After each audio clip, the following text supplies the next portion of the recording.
Hello students, welcome to easy math for JEE. I am Ujjwal Kaushik, your friend. जो भी students IIT JEE की preparation कर रहे हैं उनके लिए हमारा चैनल बहुत यूजफुल है। तो आज का क्वेश्चन है, if two distinct points Q and R lies on the line of intersection of the plane this and P Q and P R is equal to root 18 where the point P is this, then the area of triangle P Q are.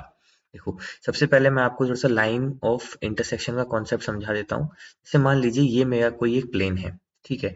एक और दूसरा plane है, sorry, ठीक है। तो ये मान लीजिए मेरे दो प्लेन है, तो यहाँ पे क्लियरली आपको पता लगा होगा लाइन ऑफ इंटरसेक्शन क्या है, ये वाली लाइन है, ठीक है। तो लाइन ऑफ इंटरसेक्शन को मैं अलग कलर से बना देता हूँ। तो लाइन ऑफ इंटरसेक्शन क्या हुआ, मेरी ये वाली लाइन हुई, ठीक है। यहाँ पे ये दोनों प्लेन इंटरसेक्ट कर रहे हैं। तो इस लाइन ऑफ इंटरसेक्शन की जो डायरेक्शन रेशियोज होते हैं ना, that is nothing but cross product of n1 cross n2। जैसे मान लीजिए ये जो प्लेन है, इसका डायरेक्शन रेशियो, जो इसका नॉर्मल वेक्टर होगा वो ये होगा, इसको मैं n1 कहता हूँ, ठीक है। वहीं दूसरी ओर जो रेड वाला है, अगर मान लीजिए इसका जो परपेंडिकुलर वेक्टर होगा वो कुछ इस तरह से होगा। तो इन दोनों के जो परपेंडिकुलर वेक्टर होगा that will be in the direction of line. तो यानी कि अगर जो ये मेरा रेड वाला प्लेन है, इसका यूनिट नॉर्मल n2 है, तो अगर मुझे लाइन ऑफ इंटरसेक्शन के डायरेक्शन रेशियो चाहिए, लाइन ऑफ इंटरसेक्शन के डायरेक्शन रेशियोज चाहिए, तो वो क्या होते हैं, nothing but n1 cross n2, इन दोनों का क्रॉस प्रोडक्ट, ठीक है। अभी आपको समझ भी आया होगा डायग्राम से। दिस इज नथिंग बट, जैसे मान लीजिए ये एक्स वाई जेड प्लेन होता है ना, तो अगर दो, यहाँ पे देखो, एक आपका ये था जो अबव का डायरेक्शन में गया, एक आपका ये था, तो इन दोनों के जो परपेंडिकुलर हुआ that will B this direction of line of intersection. बस यही कॉन्सेप्ट है यहाँ पे, ठीक है। बाकी जो आगे आएगा मैं आपको तभी बताऊंगा। चलो अब इस क्वेश्चन की तरफ चलते हैं। तो हमें यहाँ पे जो गिवन है, थोड़ा सा डायग्राम बनाने की कोशिश करते हैं। सबसे पहले लाइन ऑफ इंटरसेक्शन गिवन है, तो मान लीजिए ये लाइन ऑफ इंटरसेक्शन में ये थी, ठीक है। अब if two distinct point Q और lies on line of intersection, तो ये मान लीजिए पॉइंट मेरा क्यू था, ये लाइन ऑफ इंटरसेक्शन और ये हो गया, ठीक है। And where P is the point in P Q and P R, तो मान लीजिए पी यहाँ पे कोई पॉइंट है और उसके कोऑर्डिनेट गिवन है 1 -2 और 3, और यहाँ से ये हुआ पी क्यू और ये हुआ पी आर, ठीक है। और पी क्यू और पी आर कितना गिवन है, √18 एंड √18, यानी कि आपस में इक्वल है, ठीक है। तो अब हमें क्या करना है, हमें इस ट्राइंगल का एरिया बताना है जो ट्राइंगल पी क्यू आर बना है। यहाँ पे हम एक और कॉन्सेप्ट यूज करेंगे कि अगर मान लीजिए कोई ट्राइंगल आपको गिवन है, ठीक है, और उसकी हमें दो साइड्स गिवन है, ए बी सी। तो इन, मान लीजिए इन दोनों साइड के बीच में एंगल बनता है थीटा। तो अगर मुझे एरिया निकालना हो ट्राइंगल ए बी सी का, तो that will be equal to half into A B into B C. देखो, सॉरी, ए सी, ए और बी का एंगल गिवन है ना, तो ए बी और ए सी इंटू, अब इनके बीच में जो एंगल बनता है उसका साइन थीटा। बस ये कॉन्सेप्ट हम यहाँ पे यूज करेंगे, ठीक है। तो चलो अब अपने कॉन्सेप्ट की ओर बढ़ते हैं। सबसे पहले मुझे डायरेक्शन रेशियोज की जरूरत है अपनी इस लाइन के, ठीक है। तो मैं क्या करता हूँ, डायरेक्शन रेशियोज निकालता हूँ लाइन के। तो वो कैसे निकालेंगे हम, direction ratios of line of intersection. तो वो कैसे निकालेंगे हम, बेसिकली जो हमें ये प्लेन गिवन है, इन दोनों के यूनिट नॉर्मल का क्रॉस प्रोडक्ट। तो यहाँ से हो जाएगा दिस इज इक्वल टू आई जे के। अब देखो, अगर आप ध्यान दें यहाँ पे, तो जो मेरा प्लेन है, एक प्लेन मुझे ये गिवन है और दूसरा मुझे ये गिवन है, ठीक है। तो इनका पहले वाले का हो जाएगा -1 2 -1, और यहाँ से आ जाएंगे 3 -5 और 2, ठीक है। अब मैं इनका क्रॉस प्रोडक्ट ओपन कर देता हूँ। तो दिस इज 2 दूनी 4 और -5, तो माइनस का 1 माइनस जे, तो माइनस का 2 प्लस का 3, तो प्लस का 1 प्लस का के, तो 5 -6 माइनस का 1, तो बेसिकली ये आया -i -j -k। तो यहाँ से डायरेक्शन रेशियोज क्या आ गए, direction ratios of line of intersection क्या आ गए, दैट इज नथिंग बट 1 1 1। अब देखो माइनस, देखो यहाँ पे मैं -1 भी ले सकता हूँ, मैं 1 1 1 भी ले सकता हूँ। Minus is nothing but reflecting to the other octant, ठीक है। वो दूसरे ऑक्टेंट में उसको दिखाता है, उसकी डायरेक्शन को बताता है सिर्फ, ठीक है। तो यहाँ से मैंने सिंप्लिसिटी के लिए इसको 1 1 1 ले लिया, ठीक है। तो अब देखो डायरेक्शन रेशियोज मुझे मिल गए। तो यहां से अगर मैं इस P से एक परपेंडिकुलर ड्रॉ कर दूं, ये मैंने परपेंडिकुलर ड्रॉ किया और इसको मान लीजिए मैं नाम क्या देता हूँ, टी दे देता हूँ। तो यहाँ से जो मेरी equation of line of intersection है वो कैसे आएगी। तो देखो अब हम जानते हैं बहुत अच्छे तरीके से कि लाइन ऑफ इंटरसेक्शन हम कैसे निकालते हैं। देखो जो इक्वेशन ऑफ लाइन होती है हमारी कार्टेशियन फॉर्म में, वो क्या होती है, x minus X one upon A is equal to Y minus Y one upon B is equal to Z minus Z one upon सी।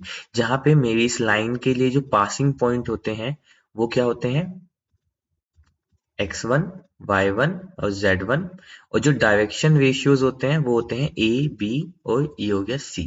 तो अब जो ये मेरी लाइन ऑफ इंटरसेक्शन है LOI, तो यानी कि ये जो है LOI, अगर मुझे इसकी इक्वेशन लिखनी हो तो मुझे इसके डायरेक्शन रेशियोज तो पता है 1 1 1, ठीक है, ये भी मेरे पास इसके डायरेक्शन रेशियो 1 1 1। बस मुझे अब एक पासिंग पॉइंट और मिल जाए तो मैं इजीली बता सकता हूँ। अब देखो ये ध्यान दो, अगर आप, तो लाइन ऑफ इंटरसेक्शन है किसकी, इन दो प्लेन की, और ये दोनों प्लेन आप अगर ध्यान दें तो ओरिजिन को सेटिस्फाई करते हैं। ठीक है, अगर ये दोनों प्लेन 0 0 0 को सेटिस्फाई कर रहे हैं तो मतलब 0 0 0 कोऑर्डिनेट जो है वो उसके इंटरसेक्शन में भी आएगा, और यानी कि वो लाइन पे भी लाई करेगा। तो यानी कि मेरी लाइन के लिए जो पासिंग पॉइंट हो जाएंगे वो क्या हो जाएंगे, 0 0 0। तो यहां से अगर मैं लिखना चाहूं equation of line of intersection, तो वो क्या आ जाएगी, x माइनस एक्स वन यानी कि 0/1, this is equal to y minus 0/1, this is equal to z minus 0/1। ठीक है, तो अब ये आ गई इक्वेशन ऑफ लाइन। अब मुझे बेसिकली t के कोऑर्डिनेट फाइंड करने हैं। ऐसा मैं क्यों कर रहा हूँ, क्योंकि मुझे pt की लेंथ पता लग जाएगी। अब ये क्योंकि यहाँ पे परपेंडिकुलर बना हुआ है तो मैं यहाँ पे एंगल थीटा मान सकता हूँ, यहाँ पे भी थीटा मान सकता हूँ। तो यानी कि अगर मैं यहाँ पे थीटा मानूं तो मैं पाइथागोरस थ्योरम यूज करके या फिर राइट एंगल ट्राइंगल की प्रॉपर्टी यूज करके मैं cos थीटा sin थीटा लगा के पीटी की या क्यूटी की किनकी किसी की लेंथ निकाल पाऊंगा। तो इसलिए बस मुझे पीटी की लेंथ पता लग जाए तो मैं इजीली अपने क्वेश्चन में आगे प्रोसीड कर सकता हूँ। तो देखो कैसे आगे चलेंगे। अब मान लो मुझे टी पे कोई पॉइंट मानना था, तो टी जो है, टी क्या कर रहा है, T will lies on line of intersection. तो अगर टी लाइन ऑफ इंटरसेक्शन पे लाई कर रहा है और हमें इक्वेशन मतलब लाइन पे कोई पॉइंट मानना होता है, कार्टेशियन फॉर्म में गिवन होती है, तो हम सबसे सिंपल क्या करते हैं, उसको इक्वल टू लैम्डा ले लेते हैं। तो यहाँ से x कितना आ जाएगा, x is equal to lambda, y भी कितना आ जाएगा, इज इक्वल टू लैम्डा, और z भी कितना आ जाएगा, लैम्डा। तो यानी कि जो t के कोऑर्डिनेट आ गए वो आ गए लैम्डा लैम्डा और लैम्डा।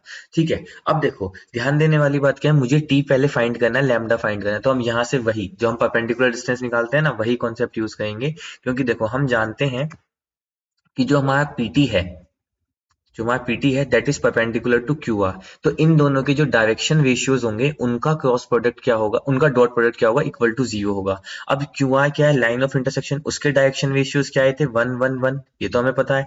बस हमें पीटी के निकालने हैं। तो पीटी के हम कैसे निकालेंगे, जब हमें दो पॉइंट गिवन हो x1 y1 z1 और x2 y2 z2, तो उस लाइन सेगमेंट के डायरेक्शन रेशियोज क्या होते हैं, nothing but x2 minus x1 y2 minus y1 z2 minus z1। चलो मैं लिख देता हूँ यहाँ पे। जैसे मान लीजिए कोई आपको लाइन सेगमेंट गिवन है, ये ए हो गया, ये बी हो गया, और बी के कोऑर्डिनेट है x2 y2 z2। अब अगर आपको direction ratios of A B निकालना है तो वो क्या होता है, x2 minus x1, y2 minus y1 और z2 माइनस z1। बस इसी की हेल्प से हम डायरेक्शन रेशियोज ऑफ पीटी निकाल सकते हैं। तो डायरेक्शन रेशियोज ऑफ पीटी क्या आ जाएंगे, x2 माइनस x1, तो यानी कि लैम्डा माइनस वन। ठीक है, फिर लैम्डा माइनस टू, एक माइनस प्रेजेंट है तो लैम्डा प्लस टू, और फिर लैम्डा माइनस थ्री। ठीक है, ये आ गए direction ratios of PT. Direction ratios of Q R यानी कि लाइन ऑफ इंटरसेक्शन, वो क्या है, वो हमें गिवन है 1 1 1। तो अब क्योंकि ये परपेंडिकुलर है तो इनका डॉट प्रोडक्ट की प्रॉपर्टी यूज कर लेते हैं। तो ये हो जाएगा lambda minus one plus lambda plus two plus lambda minus three, this is equal to 0। तो यहाँ से हो गया 3 लैम्डा, और ये बच जाएगा माइनस का 2, दिस इज इक्वल टू 0। तो लैम्डा की वैल्यू आ गई 2/3। अब देखो लैम्डा की वैल्यू 2/3 आ गई, तो यानी कि टी के कोऑर्डिनेट कितने आ गए, 2/3, 2/3 और 2/3। अब कुछ नहीं करना है, आप पी का भी आपको पॉइंट पता है, टी का भी पता है, तो आप distance between two point formula use करके इजीली पीटी के बीच का डिस्टेंस निकाल सकते हो। तो चलो निकालते हैं पीटी के बीच का डिस्टेंस। तो यहाँ पे कैलकुलेट करते हैं पीटी,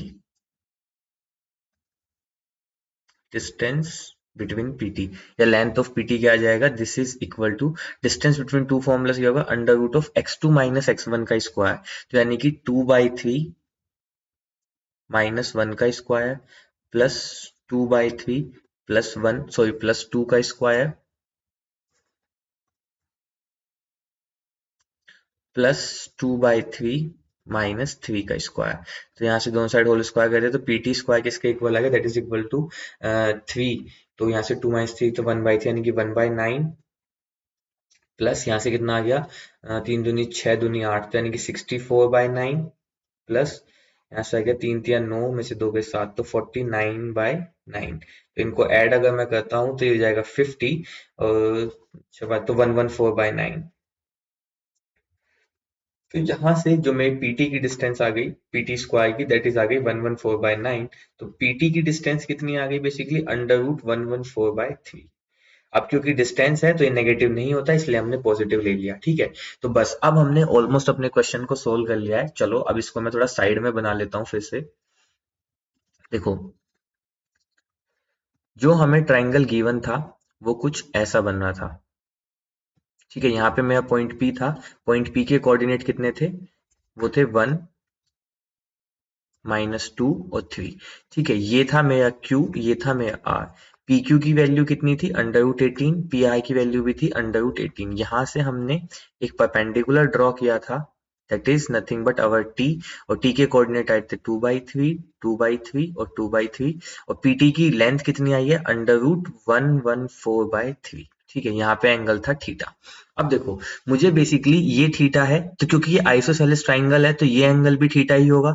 तो मुझे बेसिकली अगर ये theta into theta plus theta यानी कि अगर मुझे 2 थीटा की वैल्यू पता लग जाए, ठीक है, तो मैं इजीली अपना जो मैंने सबसे पहले आपको प्रॉपर्टी बताई थी मैं वो यूज करता हूँ half into P Q into Q R into sign 2 theta.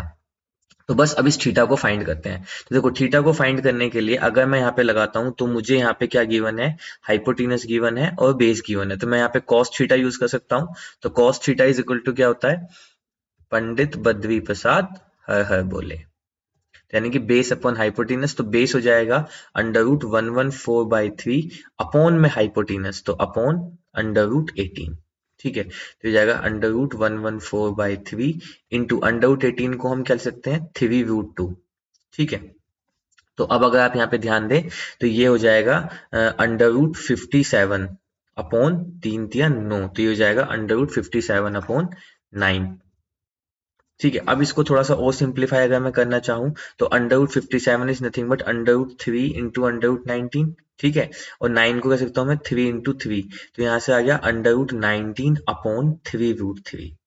ये आ गया मेरा cos थीटा। अब अगर मेरा cos थीटा आ गया पर मुझे चाहिए क्या 2 थीटा, तो मैं जानता हूँ cos 2 थीटा क्या होता है 2 cos square theta -1, this is nothing but 2 cos theta, ये तो स्क्वायर कितना हो जाएगा यानी कि 19/9 इंटू 3 -1, तो यानी कि ये हो जाएगा 38 और 27 -1 तो 27 ये गया तो 37 तो 11/27।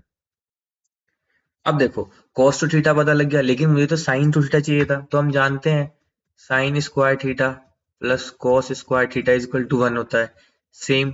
तो एंगल ही तो है तो 2 theta plus cos square 2 theta ये भी इक्वल टू 1 होगा। तो हमें किसकी वैल्यू चाहिए sin 2 थीटा की, तो यानी कि sin square 2 theta is equal to 1 minus cos square 2 theta. तो this is equal to 1 minus cos 2 theta की वैल्यू है 11/27 तो ये हो जाएगा 11/27 का होल स्क्वायर। तो यहाँ से साइन 2 थीटा आ जाएगा, इसको अंडर रूट में ले लीजिए, ठीक है। तो यहाँ से साइन 2 थीटा की वैल्यू जब आप सोल्व करेंगे तो वो आ जाएगी 4/27 √38। बस अब आप यहाँ पे क्या लगा दीजिए, एरिया ऑफ ट्राइंगल लगा दीजिए। Area of triangle P Q R is equal to half into P Q into P R into sine theta. अब देखो पी क्यू और पी आर के बीच में टोटल एंगल बन रहा था 2 थीटा तो इसलिए हमने 2 थीटा को निकाला, ठीक है। तो बस आपको सबकी वैल्यू पता है 1/2 इंटू पी क्यू की वैल्यू √18 साइन थीटा की वैल्यू 4/27 √38। आप इसको सोल्व करेंगे तो यहाँ से आ जाएगा 4/3 138 is our right answer. I hope you are able to understand the video. If you have still doubt, you can ask to me into the comment box. Thank you very much. Please subscribe the channel. Be happy.